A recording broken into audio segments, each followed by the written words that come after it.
चचा छक्कन ने तस्वीर टांगी। तहरीर सैयद इम्तियाज अली ताज।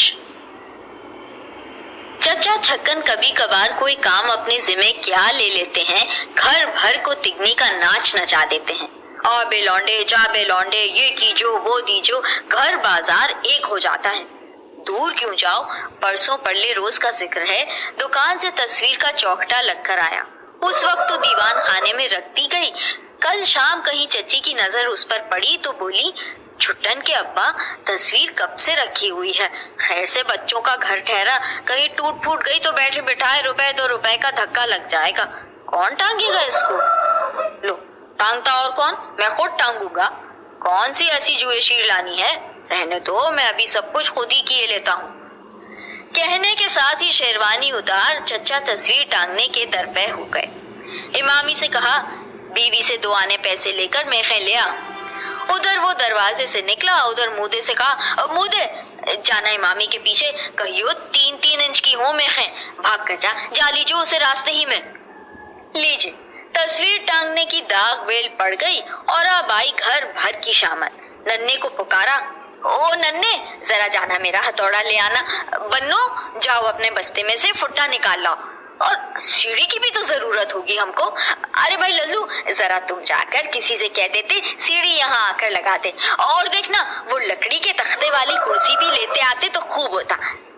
छुट्टन बेटे चाय पी ली तुमने, जरा जाना तो अपने उन हमसाए मीर बाकर अली के घर, कहना अब्बा ने सलाम कहा है और पूछा है आपकी टांग अब कैसी है, और कहियो वो जो है ना आपके पास एक क्या नाम है उसका, भूल गया मैं, पलौल था क्या टलौल, अल्लाह जाने क्या था, खैर वो जो भी था, तो यूं कह दीजिए कि वो आला जो है ना आपके पास जिससे सीध मालूम होती है वो जरा दे दीजिए, तस्वीर टांगनी है। जाइयो मेरे बेटे, पर देखना सलाम जरूर करना और टांग का पूछना ना भूल जाना। अच्छा ये तुम कहाँ चल दिए लल्लू, कहाँ जो है जरा यहीं ठहरे रहो, सीढ़ी पर रोशनी कौन दिखाएगा हमको। आ गया है मामी, ले आया मेखे, मूदा मिल गया था रास्ते में, 3-3 इंच की है ना, बस बहुत ठीक है।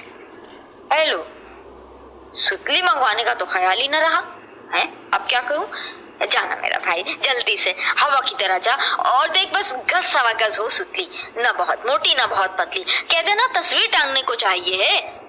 ले आया। ओ विद्दू विद्दू कहाँ गया विद्दू मियाँ, इसी वक्त सबको अपने अपने काम की सूझी है, यूं नहीं कि जरा सा हाथ बटा दें। विद्दू यहाँ आओ, तुम कुर्सी पर चढ़कर मुझे तस्वीर पकड़ाना। लीजिए साहब, खुदा खुदा करके तस्वीर टांगने का वक्त आया, मगर होनी शुद्धनी। चाचा उसे उठाकर वजन कर रहे थे कि हाथ से छूट गई, गिरकर शीशा चूर चूर हो गया। हई है कहकर सब एक दूसरे का मुंह तकने लगे। चचा ने कुछ खफीफ होकर किरचों का मुआयना शुरू कर दिया। वक्त की बात उंगली में शीशा चुभ गया, खून की तुलल्ली बंद गई। तस्वीर को भूल अपना रुमाल तलाश करने लगे। रुमाल कहाँ से मिले, रुमाल था शेरवानी की जेब में, और शेरवानी उतार कर न जाने कहाँ रखी थी। अब जनाब घर भर ने तस्वीर टांगने का सामान तो ताक पर रखा और शेरवानी की ढूंढिया पड़ गई। चचा मियाँ कमरे में नाचते फिर रहे हैं, कभी इससे टक्कर खाते हैं कभी उससे। सारे घर में किसी को इतनी तौफीक नहीं कि मेरी शेरवानी ढूंढ निकाले, उम्र भर ऐसे निकम्मों से पाला ना पड़ा था। और क्या झूठ कहता हूँ, कुछ 6 आदमी हैं और एक शेरवानी नहीं ढूंढ सकते। अभी 5 मिनट भी तो नहीं हुए मैंने उतार कर रखी है भाई। बड़े इतने में आप किसी जगह से बैठे बैठे उठते हैं और देखते हैं कि शेरवानी पर ही बैठे हुए थे। अब पुकार पुकार कर कह रहे हैं, अरे भाई रहने देना, मिल गई शेरवानी, ढूंढ ली हमने। तुमको तो आंखों के सामने बैल भी खड़ा हो तो नजर नहीं आता। आधे घंटे तक उंगली बनती बंधाती रही। नया शीशा मंगवाकर चौखटे में जड़ा और तमाम किस्सा तय करने पर 2 घंटे बाद फिर तस्वीर टांगने का मरहला दरपेश हुआ। औजार आए, सीढ़ी आई, चौकी आई, शमा लाई गई। चचा जान सीढ़ी पर चढ़ रहे हैं और घर भर जिसमें मामा और कहारी भी शामिल हैं, नीम दायरे की सूरत में इमदाद देने को कील कांटे से लेस खड़ा है। 2 आदमियों ने सीढ़ी पकड़ी तो चचा जान ने उस पर कदम रखा और ऊपर पहुंचे।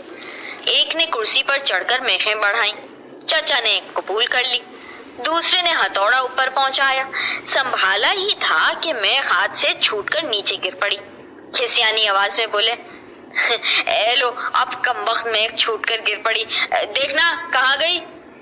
اب جناب سب کے سب گھٹنوں کے بل ٹٹول ٹٹول کر میخ تلاش کر رہے ہیں اور چچا میاں سیڑھی پر کھڑے مسلسل بڑبڑا رہے ہیں، ملی؟ ارے کم وقت تو ڈھونڈی، اب تک تو میں 100 مرتبہ تلاش کر لیتا، اب میں رات بھر سیڑھی پر کھڑا کھڑا سوکھا کروں گا، نہیں ملتی تو دوسری ہی دے دو نا۔ یہ سن کر سب کی جان میں جان آتی ہے تو پہلی میخ ہی مل جاتی ہے۔ اب میخ چچا جان کے ہاتھ میں پہنچاتے ہیں تو معلوم ہوتا ہے کہ اس عرصے میں ہتھوڑا غائب ہو چکا ہے۔ یہ ہتھوڑا کہاں چلا گیا؟ کہاں رکھا تھا میں نے؟ لا حول ولا قوت!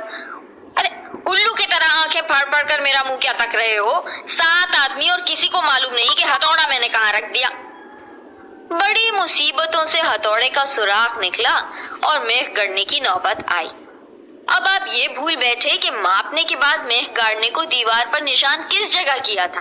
سب باری باری کرسی پر چڑھ کر کوشش کر رہے ہیں کہ شاید نشان نظر آ جائے۔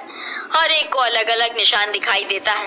چچا سب کو باری باری الو گدھا کہہ کر کرسی سے اتر جانے کا حکم دے رہے ہیں۔ آخر پھر فٹا لیا اور کونے سے تصویر ٹانگنے کی جگہ کو دوبارہ ماپنا شروع کیا۔ مقابل کی تصویر کونے سے 35 انچ کے فاصلے پر لگی ہوئی تھی۔ یہ 12 اور کیا انچ اور؟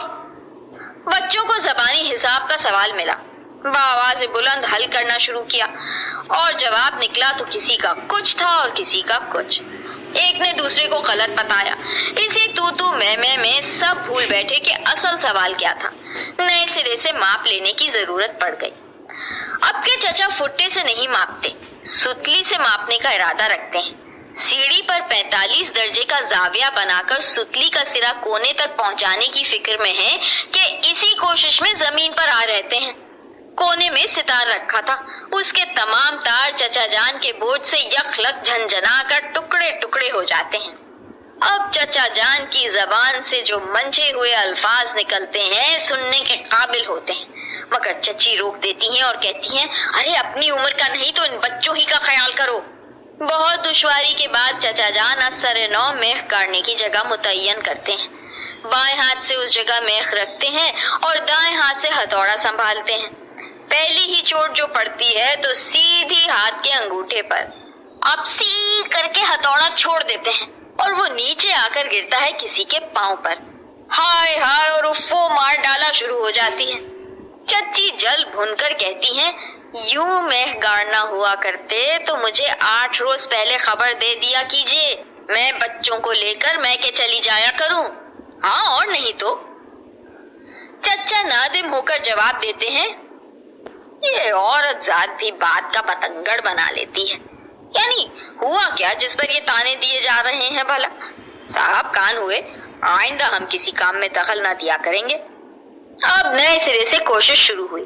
میخ پر دوسری چوٹ جو پڑی تو اس جگہ کا پلستر نرم تھا۔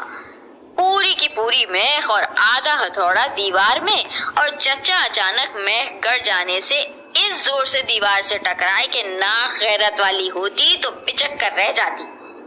اس کے بعد اثر نو فٹا اور رسی تلاش کی گئی اور میخ گاڑنے کی نئی جگہ مقرر ہوئی۔ اور کوئی آدھی رات کا عمل ہوگا کہ خدا خدا کر کے تصویر ٹنگی، اور وہ بھی کیسی؟ ٹیڑھی اور اتنی جھکی ہوئی کہ جیسے اب سر پر آئی۔